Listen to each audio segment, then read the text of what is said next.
The webinar will begin shortly. Please remain on the line.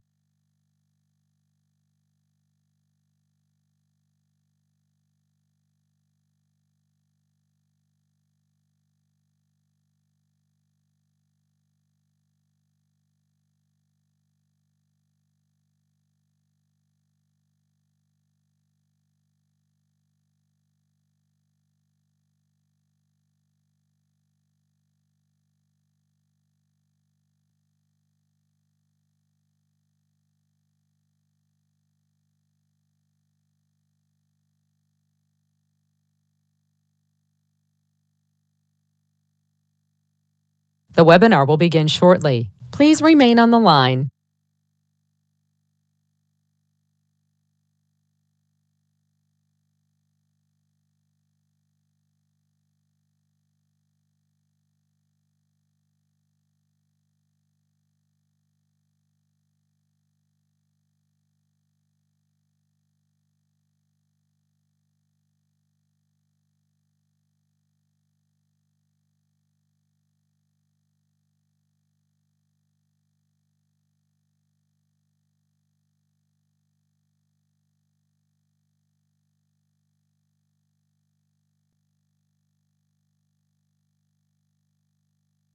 The webinar will begin shortly. Please remain on the line.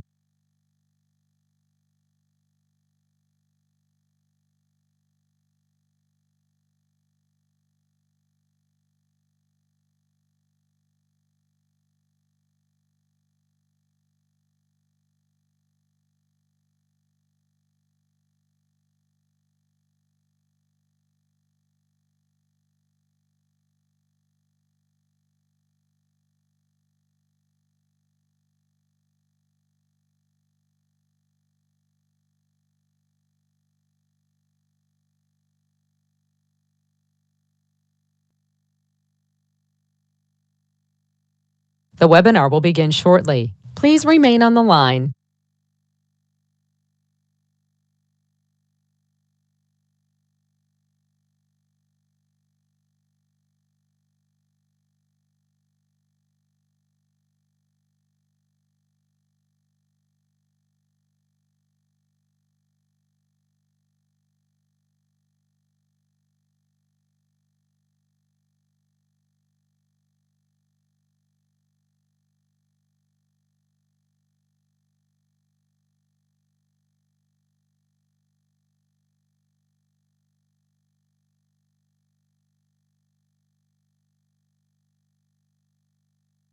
The webinar will begin shortly. Please remain on the line.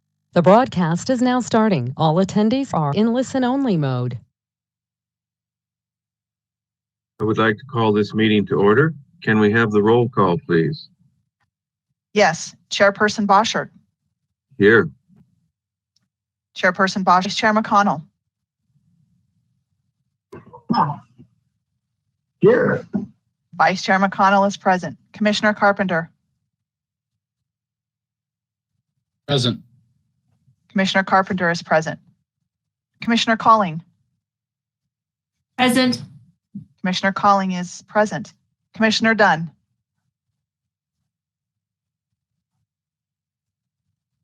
Here. Commissioner Dunn is present. Commissioner Tomacek. Here. Commissioner Tomacek is present. Commissioner Mayo. Is he excused or do we know? Yes, we anticipate him joining us. Okay.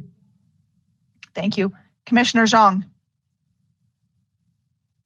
Present. Commissioner Zhang is present. Commissioner Torres.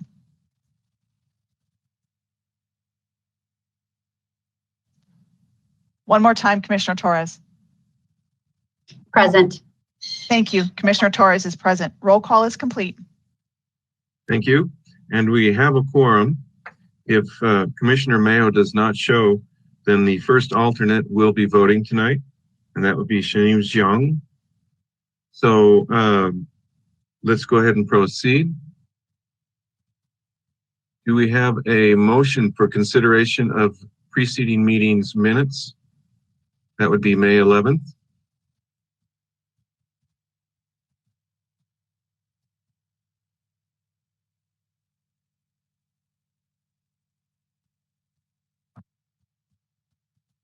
So moved, Mr. Chairman. Okay, do we have a second? I'll second. Thank you. I think we need a roll call vote on this, right, Jennifer? Yes, please. All in favor, please say aye or affirm some other way. Aye. I think we're I'll going do to the do roll this. call vote. Roll if call, that's okay yes. with you. Commissioner, excuse me, Chairperson Boschert. Aye. Chairperson Boschert is in favor. Vice Chair McConnell. Aye. Vice Chair McConnell is in favor. Commissioner Carpenter. Aye. Commissioner Carpenter is in favor. Commissioner Calling. Aye. Commissioner Calling is in favor. Commissioner Dunn. Aye. Commissioner Dunn is in favor. Commissioner Tomacek. Aye. Commissioner Tomacek is in favor. And Commissioner Zhang. Aye. Commissioner Zhang is in favor. Vote is complete. And the minutes pass unanimously. That's for May 11th. Thank you. Due to COVID-19 and the pandemic, comments were accepted electronically and via voicemail and were delivered to the Planning Commission and posted to the public agenda packet online. If there are any voicemail messages, we will have those during the hearing. Jennifer, can you tell us if we have any at this point? There were no voicemails and no public comment received after the original packet was posted on Thursday, May 20th. Very good, thank you. We have only one item on the agenda tonight, and that's presentation and consideration of an amendment to the Westminster Municipal Code, Title 11, Proposed Revised Oil and Gas Land Use Ordinance. I believe Jacob Kaza is the presenter tonight. Yes, that's correct, Chairman Boschert. Good evening, ladies and gentlemen of the Westminster Planning Commission. My name is Jacob Kaza. I am a planner with the city's planning division. It is my pleasure to be presenting to you this evening. Tonight, I will be presenting the proposed revisions to the city's oil and gas regulations. The information in the next 3 slides will be familiar to you, as we have shared this information previously when we presented the draft regulations to the Commission last fall. In the fall of 2018, City Council directed staff to analyze whether the city's existing oil and gas regulations met the needs of the city and its residents. The current regulations, located in Westminster Municipal Code 11414, were adopted in 1997 and have not been modified since then. Over the course of the last 24 years, the oil and gas industry has expanded its use of technologies such as horizontal drilling and hydraulic fracturing, which has changed how the industry operates.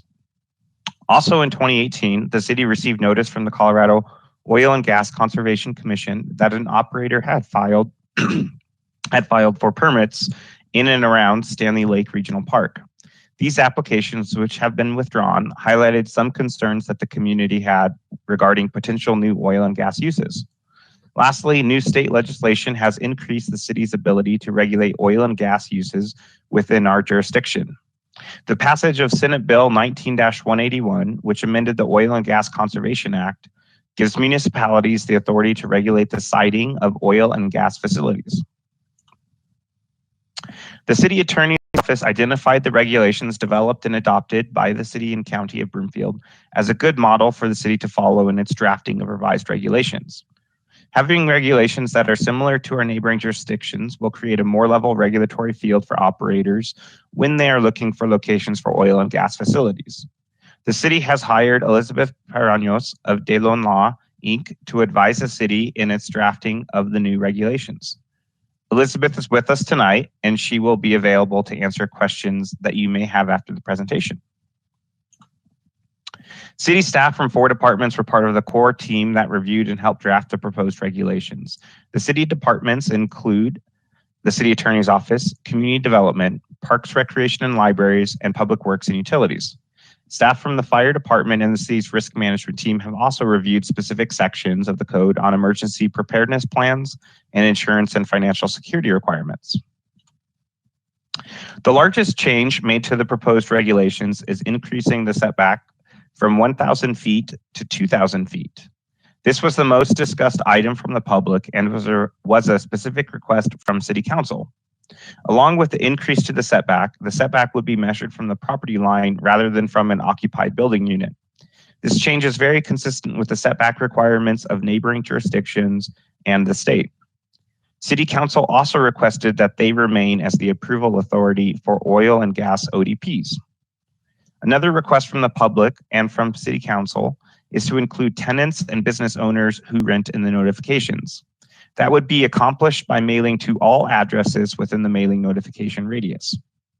Financial assurances were another large topic of discussion from the public and City Council. The new draft requires bonding or another acceptable form of financial surety throughout the life of the well. Another large change is prohibiting drilling on city-owned open space, parks, and golf courses. This was a specific request from City Council and was included in many of the public comments.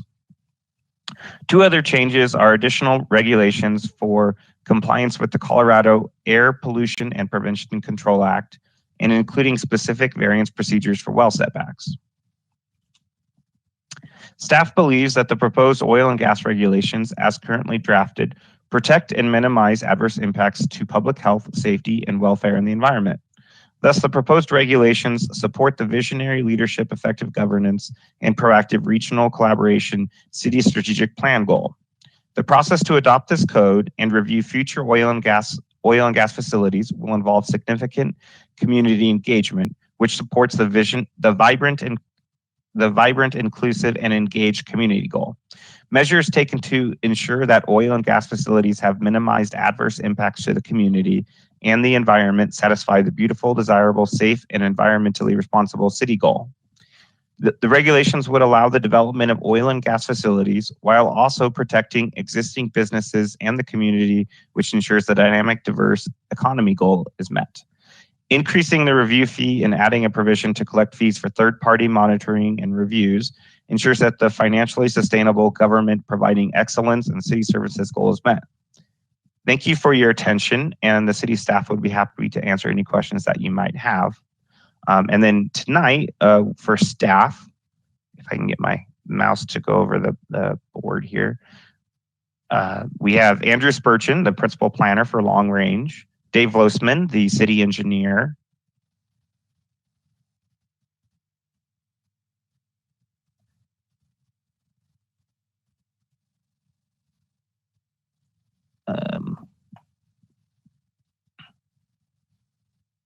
sorry, GoToWebinar is going just a little bit slow today.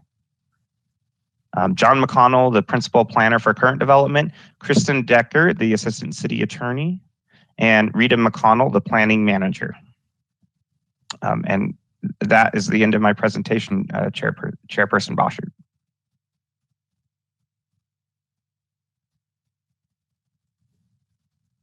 Thank you. Do we go immediately to comments, or will there be any further presentation? You can go immediately to any comments or questions you have, and then after you make a motion, if you have more discussion, feel free to discuss as well. Okay. In that case, I would invite any commissioner who has a question for Jacob or for any of the other attendees, please go ahead and either open your video or put something in the chat. Tracy Calling. I do have a couple questions. I remember last time you did this presentation, Jacob, you had a map. And I went back and tried to find that map. I just wanted to look at it. And if I recall, there wasn't a lot left after the setbacks and some of that really had areas that you could develop. Is that right? And I'm just wondering, I couldn't find it on the city website, and I just didn't know if that's available. I can definitely email the map to you. And you are correct that with the city of Westminster being 95% built out, as we call it, there's just not a lot of vacant land that would meet the setback requirements for oil and gas facilities.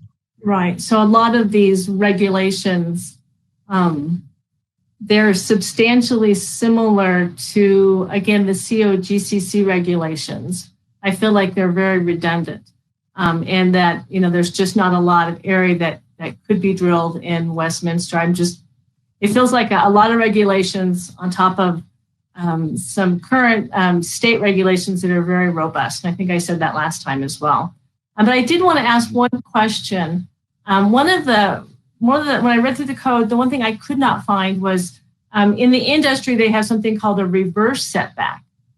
And what that is it's a setback for new development from plugged wells. So we plugged in abandoned wells, because I think there's 8 plugged in abandoned wells. Correct me if I'm wrong. I couldn't quite count them on the COGCC website. Do you know how many plugged wells there are in Westminster?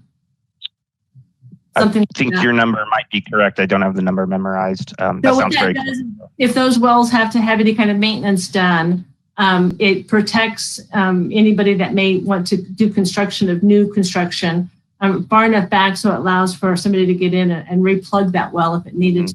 And I didn't see that reverse setback anywhere in the code. Is that available, or has that been thought through?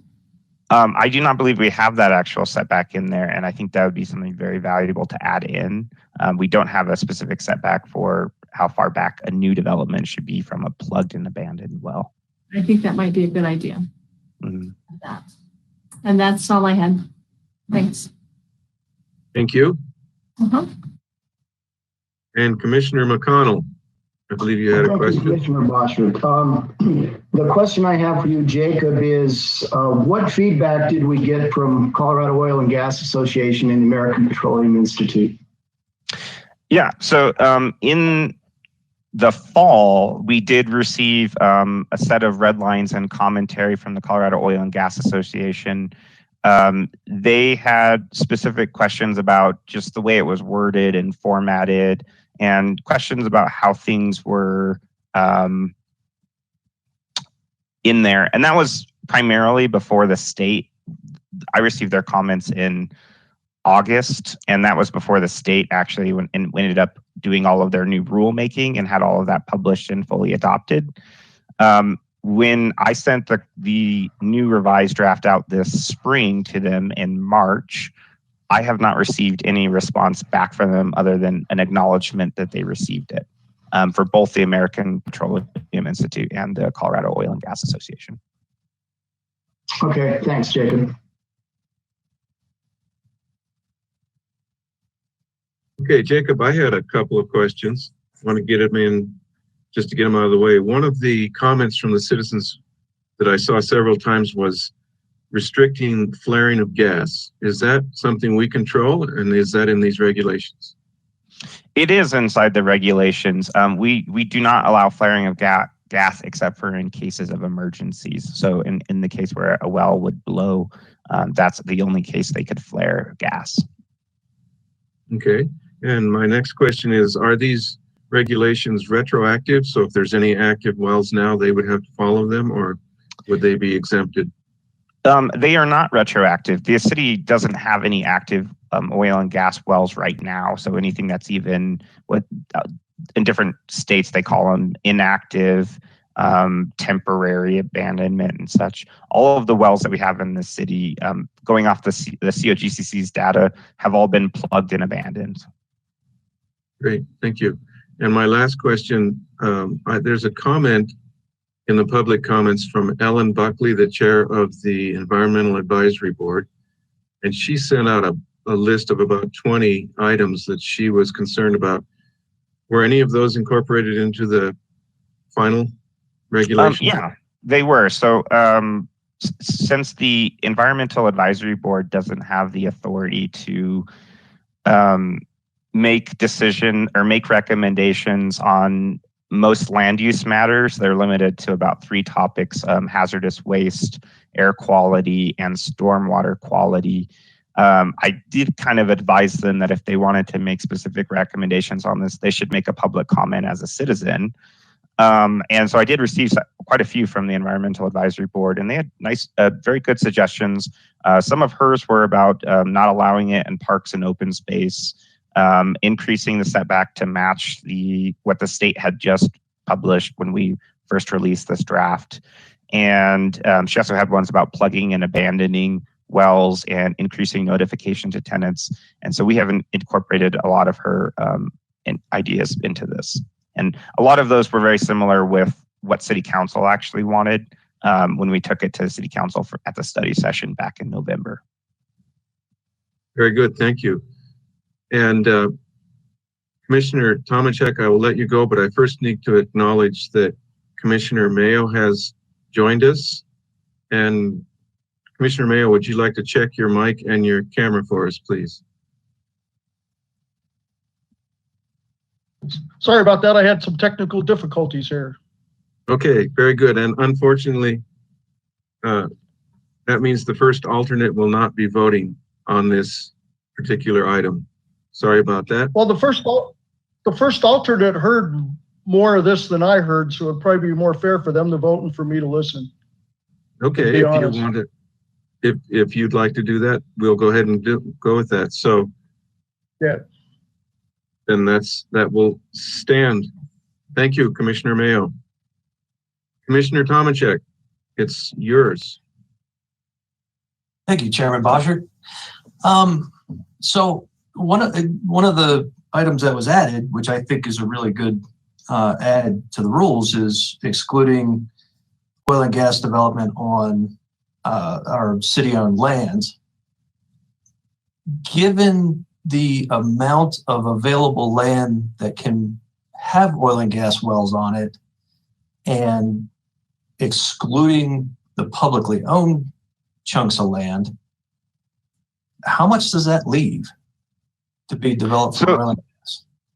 Yeah, so there is still some potential for oil and gas on privately owned land. It's very, very minimal, even meeting the state requirements of the 2,000 feet. So the one thing we're doing to ensure that we're not creating an outright ban, which is not allowed under 19-181, is including specific variance procedures for well setbacks. So that would give an operator the ability to seek lenience away from it. And Elizabeth could explain it a little bit better about how we're achieving that mandate from the state government, if you'd like, Commissioner Tomacek. Yeah, if you wouldn't mind, Elizabeth.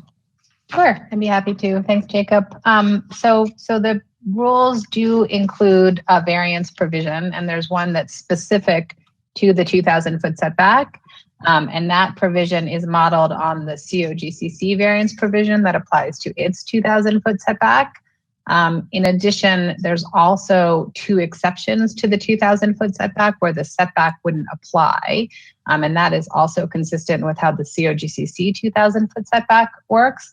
And the exceptions are if the operator is able to obtain the consent of all of the surface owners or owners of buildings within 2,000 feet of the well pad, surface owners including tenants. If they consent to having the new oil and gas facility located within 2,000 feet of their home, then the operator could put the new location within that smaller area. In addition, if the equipment on the site is actually closer than 2,000 feet, or sorry, if the well pad boundary is closer than 2,000 feet from a home, but the equipment on the site is further than 2,000 feet, that would also be an automatic exception to the 2,000-foot setback requirement. So those are the 2 sort of automatic exceptions. And then there's also the potential for the operator to seek a variance from City Council, where if they can demonstrate that the use of certain best management practices or operational practices, the way they've designed their facility provides substantially equivalent protections to public health, safety, welfare, and the environment, then they can also obtain approval from City Council to locate the new facility within 2,000 feet of a home. So we think that those provisions provide significant flexibility to operators and essentially increase the potential land available for new development in the city. Okay. I only know of one jurisdiction in the entire state that has actually codified what should go in that alternative application. And it's the city of Greeley, specifically their fire department. They give criteria for radiative heat exposures, potential for flammable gas to reach different homes, things of that nature. Is the city looking to adopt something like that so that when they go to city council, it's not sort of technical approach versus emotion between them and the citizens of the city? But what I'm trying to get to, I guess, is that this is an emotionally driven issue, and it's hard for any oil and gas purveyor to come present to the city council without having to fight the emotional aspects that might come from the populace. Right. Currently, we're not looking to adopt specific requirements about what qualifies as meeting creating what technical equipment you would need to use to meet that requirement of being a higher or better standard of protecting the public health, welfare, and safety, and such. No, we're not looking to do that right now, Commissioner Tomczyk. Okay. I guess my last question is how do our regulations preclude an oil and gas a well site to be located just outside of city boundaries and do horizontal drilling into all the locations that we prefer they not to? Go ahead. You can take that one, Elizabeth. Sure. So the city's regulations just apply to applications to drill a new well or to site a new facility within the boundaries of the city. So if an operator wanted to propose a new well site outside of Westminster and drill into a formation that is under the subsurface of Westminster, these regulations would not prohibit that. Okay. Commissioner, the one thing that we are allowed under state law is that we can review during the testimony. Question. We can review the application and provide comments on it. So in the case of, for instance, it was they're directly right outside of somebody's house, but they're outside of city limits. The state setback would still apply in that instance, and the city would have the ability to comment on it as such.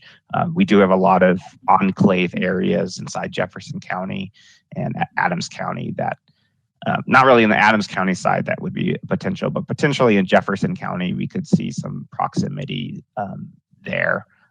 Again, that's getting really towards the edge of the oil and gas formation, though, once we get to the Jefferson County side. Yeah. I just want to, I guess, put it on the public record. The reason I'm asking these questions is more to sort of back up Commissioner Collins' question of, is this really necessary given the situation we have in the city versus just defaulting to the GOCC rules?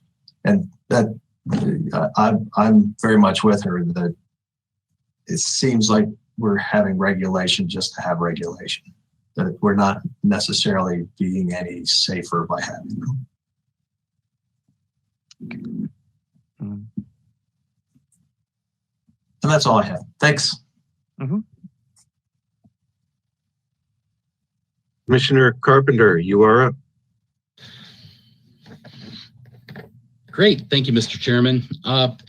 Couple of questions. Well, first a statement. Commissioner Colling, I did find under adjacent land use regulation that any new occupied building shall be set back 2,000 feet from any existing or approved oil and gas facility. So that's probably that reverse setback you were talking about. Just that it is in there. Second, I agree with both Commissioner Tomaszek's and Commissioner Collins' statements. This is redundant and seems unnecessary. We also, some of our comments from the previous time was that it was redundant and unnecessary. And, you come back. One thing you come back with was that taking the decision out of the Planning Commission's hands. What was the rationale behind that?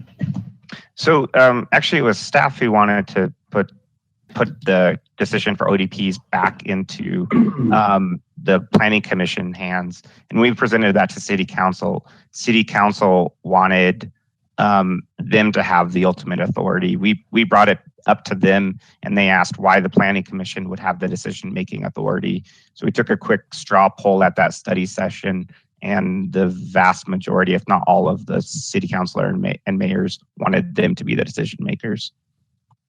Was that after the change in council makeup that's happened, or before? That would have been November of 2020. So okay, so quite a while ago then. Also, the ODP review fee you're charging is $5,000. How much for, if I were to come in and want to develop a site, how much would an ODP review fee be? It would depend on the size of your site. It starts at $400 times the square root of the acreage. Okay, so it'd have to be a pretty big site before you got to $5,000 for a typical ODP.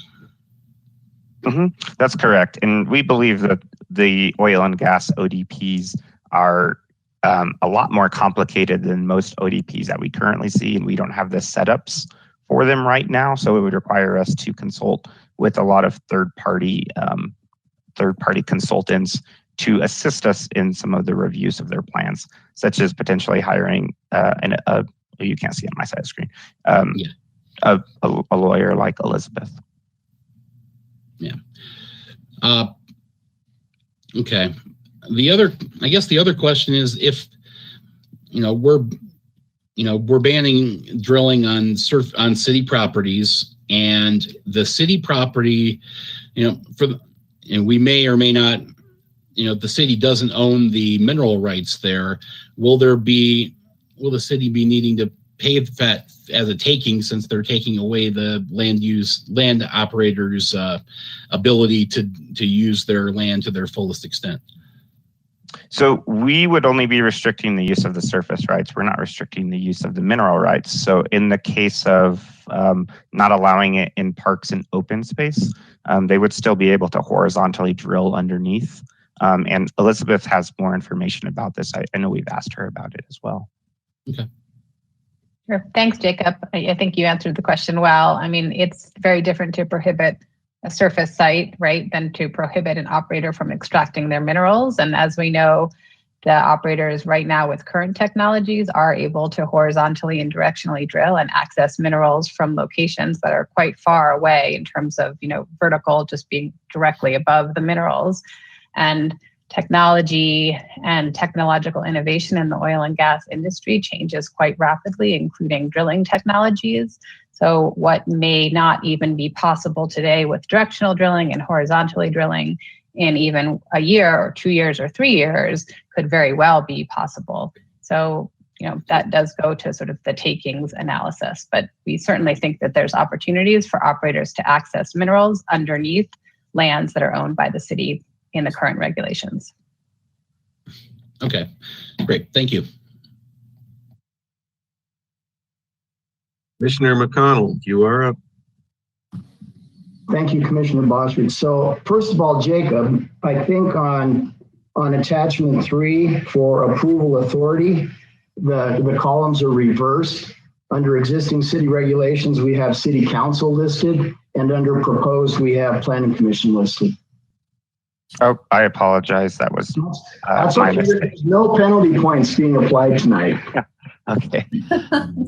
And then second, I would say, a couple of the other commissioners have said that this seems redundant, and I would agree with that, but I do believe the way the bill was written, it gives local jurisdictions the ability to be more restrictive than the state. And I think that those local jurisdictions just decided that we need to have it and I think also they need to have it. We need to be consistent with those jurisdictions around us if we can be, which isn't always ideal. It's not always perfect, but it does allow for that flexibility within each community. Yeah, and to your point, Commissioner McConnell, some of our restrictions are more restrictive than the state. particularly the prohibition on drilling on city-owned open space and parks and golf courses. So that would be one thing that the state doesn't have a restriction on that we would be adding separate from it. So. Yeah. Well, I'm trying to picture a drilling rig on the Legacy Ridge driving range. It's not working. Mm-hmm. All right. Thank you.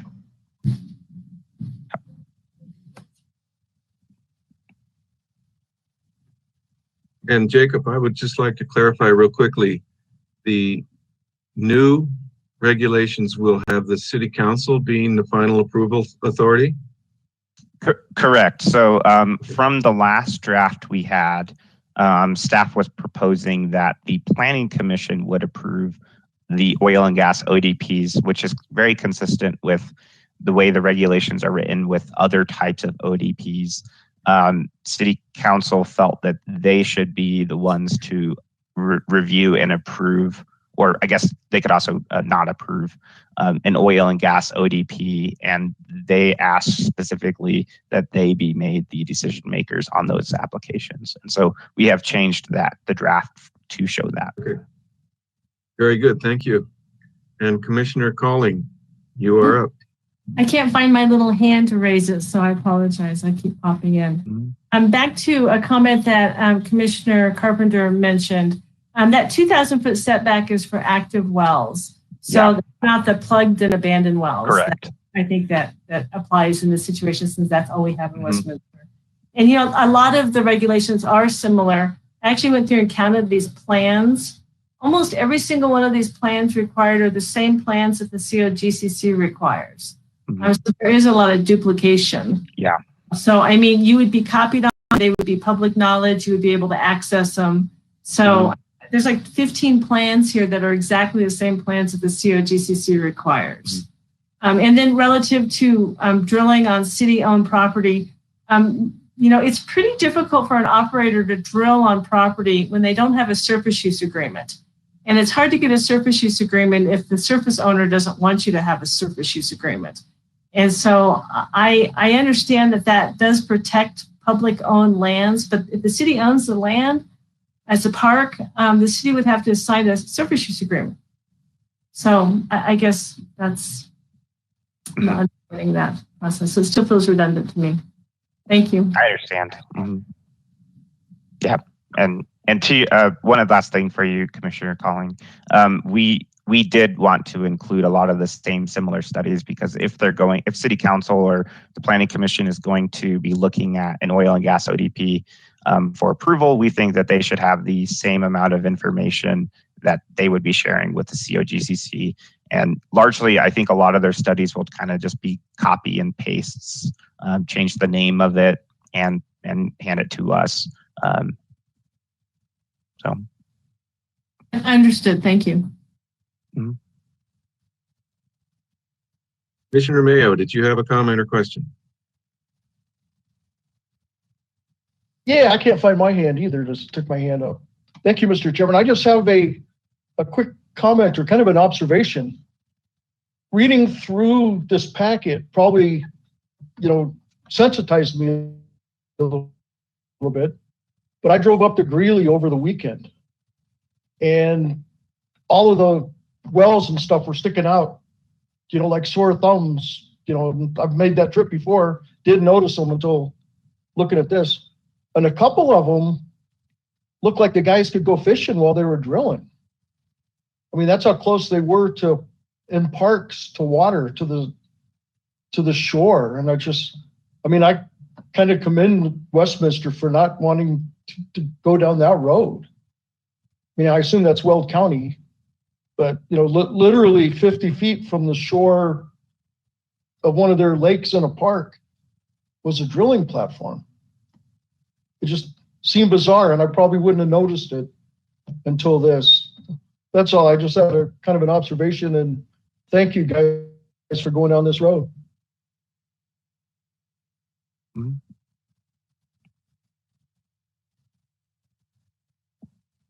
Okay, thank you, Commissioner Mayo. And do we have any other commissioners that wish to speak? Oh, Mr. Dunn, just saw your message. Hi, thank you, Mr. Chairman. Good evening to Ms. Paranos and to Jacob. I just wanted to point out very quickly that there are quite a few important proposed regulations on this in this packet, however, that I feel are not redundant and that would very much be important to the public safety when it comes to passage here. There are the matter of land disturbance permits that aren't specifically required under our current regulations that I believe should be there. Pre-application meetings, public notice, all those things are not specifically required currently, and I believe that they need to be a part of our new regulations. Alternate site analyses is also another very important aspect, I believe, that we don't have required now that should be a part of this.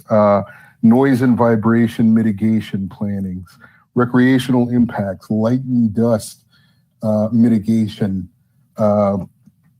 should all be a part of this. So while there might be some regulations that are redundant in line with COGCC regulations, which mostly have to do with the setbacks, there are quite a few aspects of this regulation that I believe should be there, and I just wanted to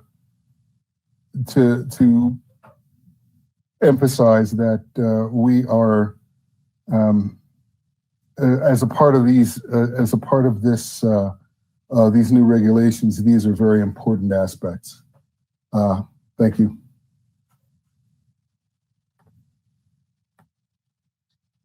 Jacob, if I could just follow up a little bit on the last commissioner's comments. There are actually quite a few provisions in these draft regulations that are more stringent than the COGCC or the Air Quality Control Commission regulations.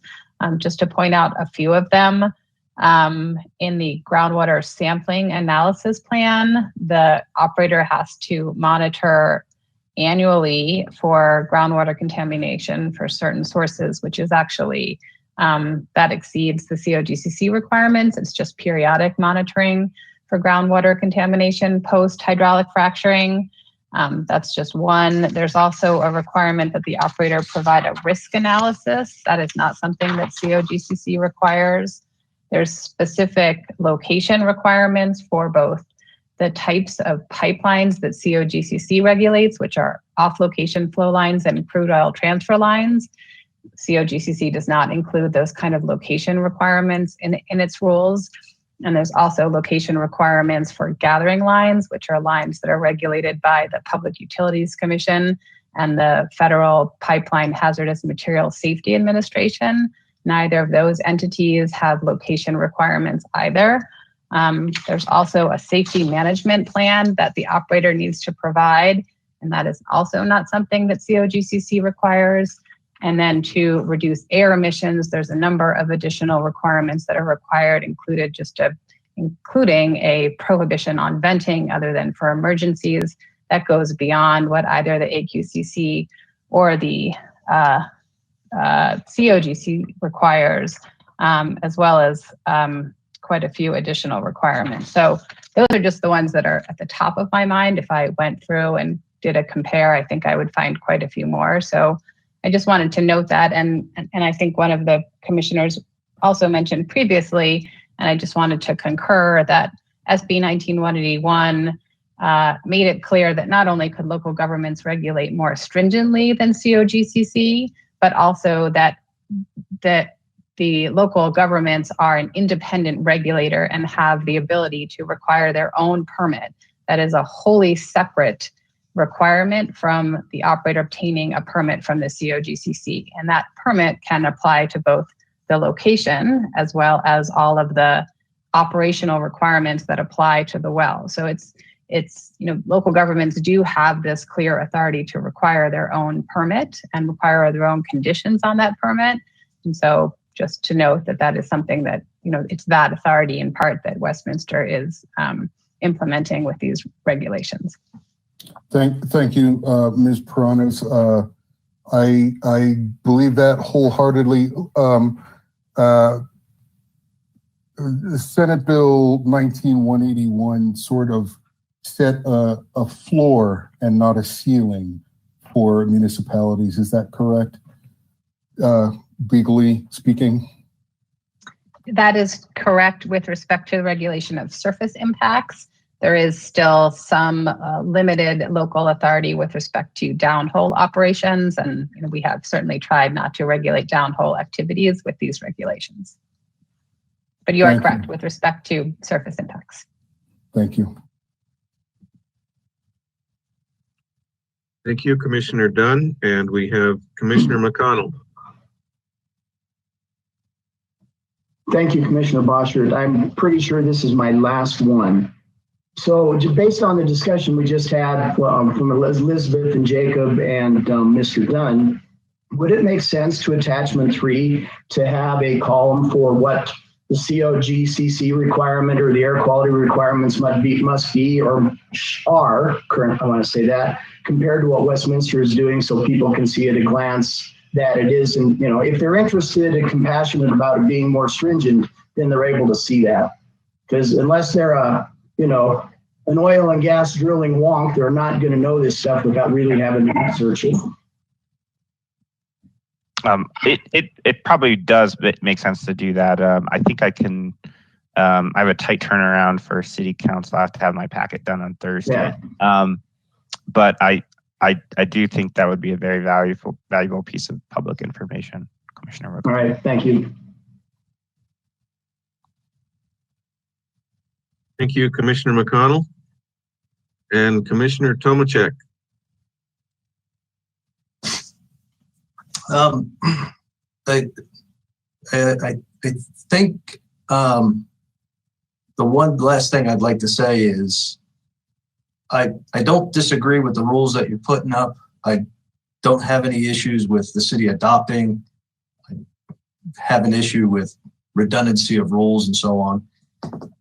But the one sort of glaring error that I see in all this, for those who would like to argue that you're regulating oil and gas out of the city, is that there appears to be no success criteria for the performance-based requirements that you're putting in place.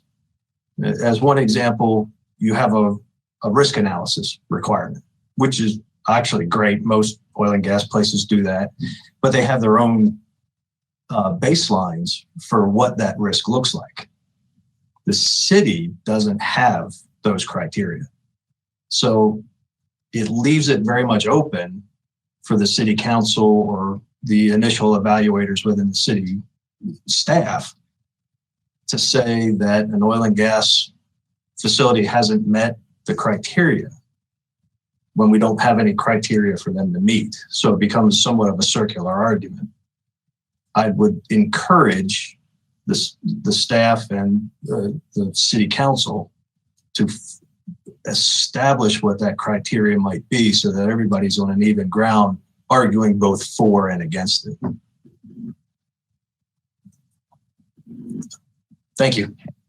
Thank you for the comment.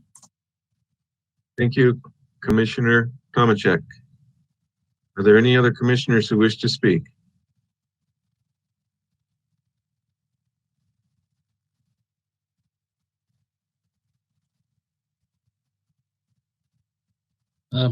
I've got one more question, if that's okay. Commissioner Carpenter. Great, thank you.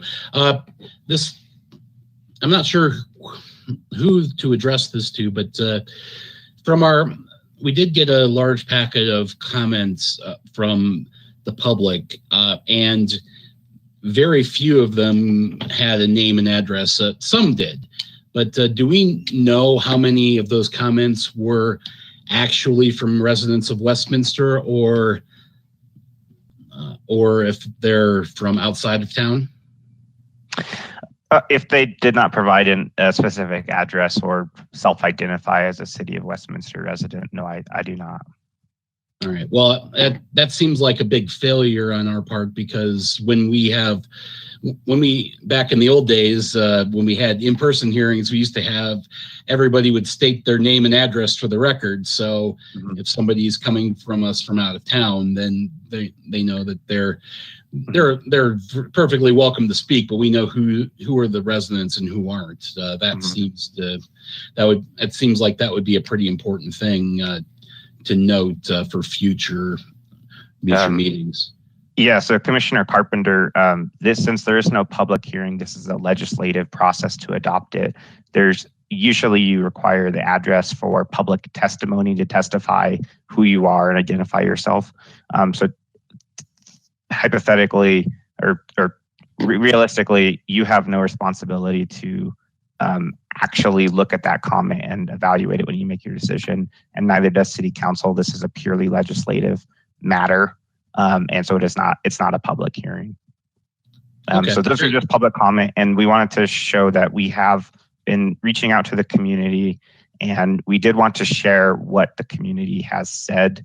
Of course, we have no way of knowing that those people are who they identify as they are, and that is an issue. Right. Okay. Well, thanks. That does clarify it, since it's legislative and not a public hearing. The testimony is a little bit different. Okay. Great. Thank you.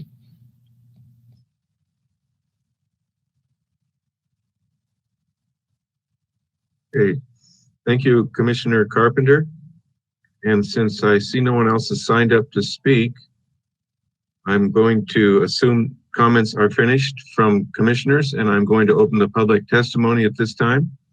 All public testimony was received in the form of emails or other public comments that were in the packet. So at this time, we have no one who wishes to speak live. And Jennifer, unless there's any other public testimony, I'm going to go ahead and close the testimony portion. Please let me know. Chair Boschert, there is no other testimony. Okay, then we have received all the public testimony. I will close that. And I will ask commissioners to make a final comment if they have one.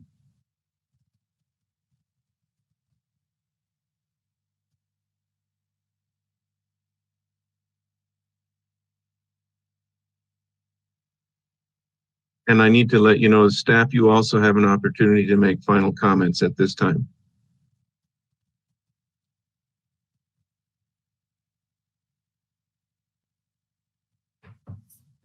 Commissioner Dunn.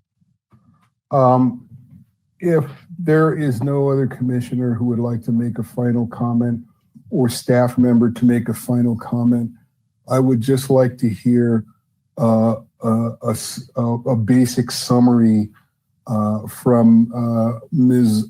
Paranos, if you would, please. What would you like her to summarize? Just basically the proposal we're about to vote on. Just briefly. Okay. Sure, I'm happy to. I can take a stab at it, and Jacob can correct me if I get anything wrong. Sure. So, this ordinance, it implements the new authority that local governments have to regulate surface impacts in a manner that protects public health, safety, welfare, and the environment. Included in that authority is the authority of local governments to regulate the siting. And so specifically, these regulations have siting requirements for oil and gas facilities like well sites in the form of setback requirements, as well as siting requirements for pipelines regulated by the COGCC and gathering lines that are regulated by the PUC and PHMSA. There are also regulations that limit and they protect and minimize adverse impacts to public health, safety, welfare, and the environment. Those impacts range from everything from nuisance, such as light emissions, odor, noise impacts and dust to air quality, water quality and quantity issues, land disturbance, all matters related to land use, financial securities, including insurance and indemnification. That's just a sort of a short list. The regulations also implement the authority that local governments have to require more stringent rules than what the COGCC requires. And these regulations do include a number of more stringent provisions, including financial assurance amounts that exceed those required by the state, for example, and requirements to protect groundwater from contamination and air quality from dangerous emissions of greenhouse gases, ozone precursor emissions, and hazardous air pollutants. There's also provisions that impose penalties, including fines for violations of the rules, and require the operator to conduct inspections of their facilities to look for spills and releases and emissions. Yeah, and to clarify, Commissioner Dunn, this tonight your vote is specifically a recommendation on the ordinance. So you're making a recommendation to City Council of what decision they should take on this ordinance. The ordinance is a full repeal and replacement of the existing city oil and gas regulations that we have in place. Got you. Thank you. Thanks to both of you. You're welcome. With that summary, I would like to, at this time, call for a motion on this item. Do we have a motion to approve or otherwise?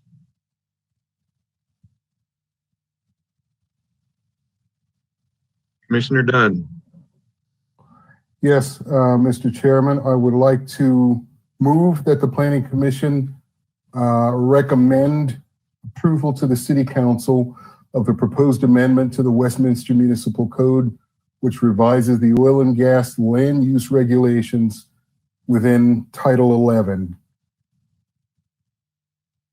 I'm sorry, just to add briefly, I believe that this is the best chance that we as a city have to protect the public health.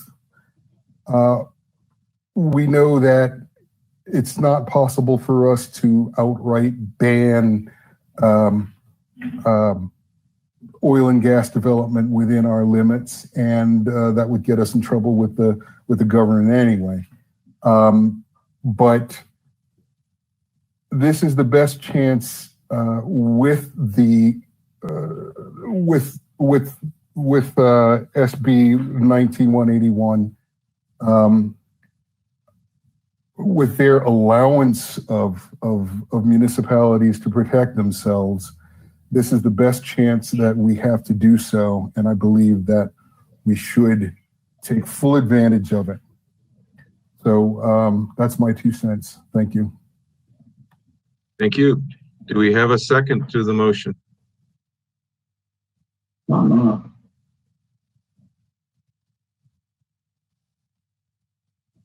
Did I hear someone want to own up to it? We need a second.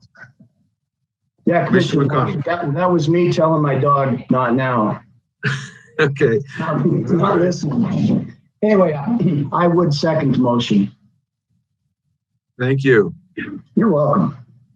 And I would like to say at this time that I appreciate these new regulations. I think they're thoroughly researched and well considered. I think the city put a lot of time and energy into this. And as far as redundant, we need to have regulations in case the state decides to change theirs, or if some other reason that the state would not be applying their regulations. So I don't think redundancy is an issue at this moment. I think we need to have our own regulations in effect. Do any other commissioners wish to comment?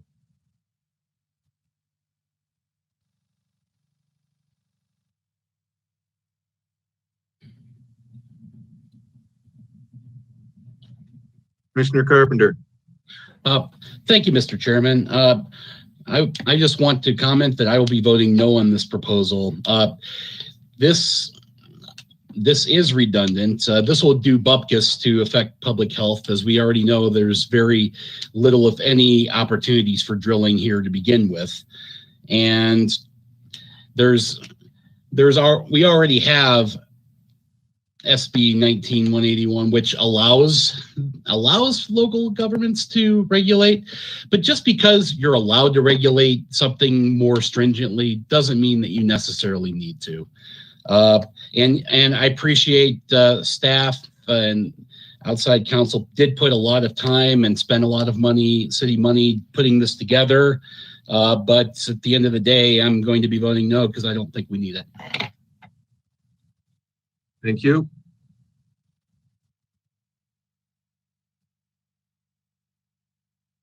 Any other comments?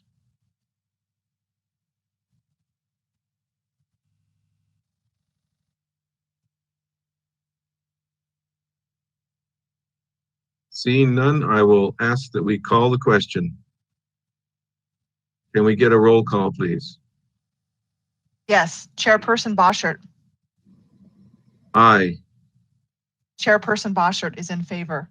Vice Chair McConnell. Aye. Vice Chair McConnell is in favor. Commissioner Carpenter. Nay. Commissioner Carpenter is not in favor. Commissioner Calling. No.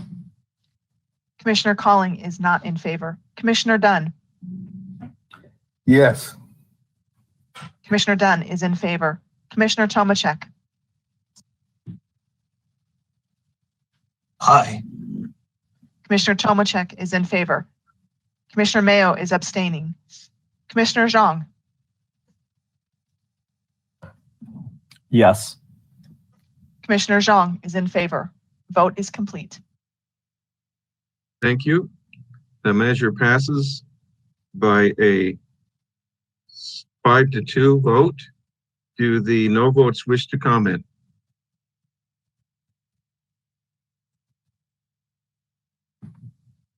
Let me get my camera turned back on here. Yeah, I'll go ahead and comment. I think you guys knew how I was going to vote. Maybe it's just because I've been in oil and gas for a few years now. And I understand that we can have regulations that are more strict than the state. I understand that. And I know that we have a right to do that. But again, like Commissioner Carpenter said, that doesn't mean we should. I think that I'm also thinking about anybody that might have minerals. And I'm concerned for those people that have minerals that would like to develop them. And if they can meet the state's rules and prove safety of public health, safety and welfare and wildlife, and provide all those protections, I think they should be able to develop those minerals. I can tell you that I've seen a lot of people in Weld County that have been able to keep family farms because they've been able to mine their minerals. And they've been able to keep some of that land in agriculture. And so you don't have the urban sprawl that you have up there. And I think that it's been painted very poorly, but I think the new regulations that have come out from the state have really tightened up the ability of operators to develop and do things safely. So I feel that it can be done safely under the state regulations. So that's why I voted no against this. But again, I don't think anybody wants to drill in Westminster. So it's just not the sweet spot. So that's why I voted the way I did. Thank you. Thank you. And Commissioner Carpenter, have you made your comments or do you wish to add? I think I've taken up enough time with my comments tonight. I think I've made myself clear. Thank you. Okay. Commissioner Tomacek. I'll ask point of order at first if I'm even allowed to talk at this point. Since yes, I was a yes. Okay. Okay. I wanted to explain my yes vote instead of my no vote, since it sounded as if I was going the other way.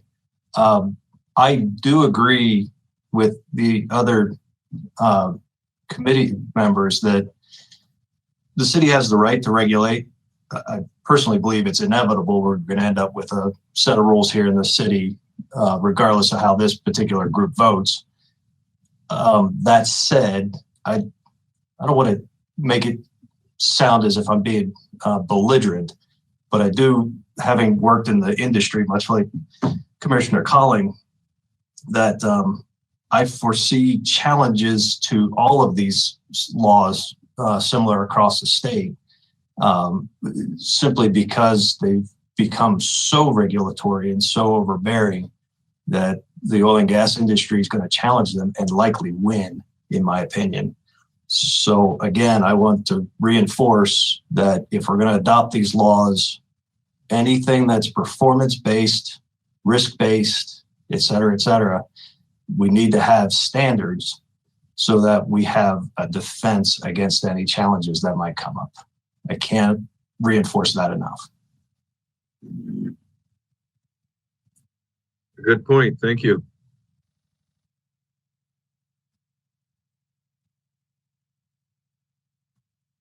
Okay, at this time, I'd like to ask if there's any old business that we need to discuss.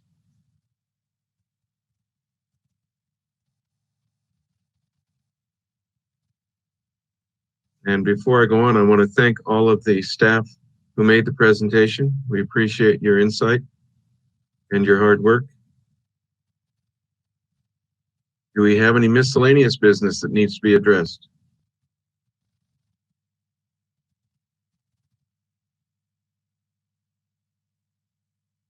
I believe we are adjourned.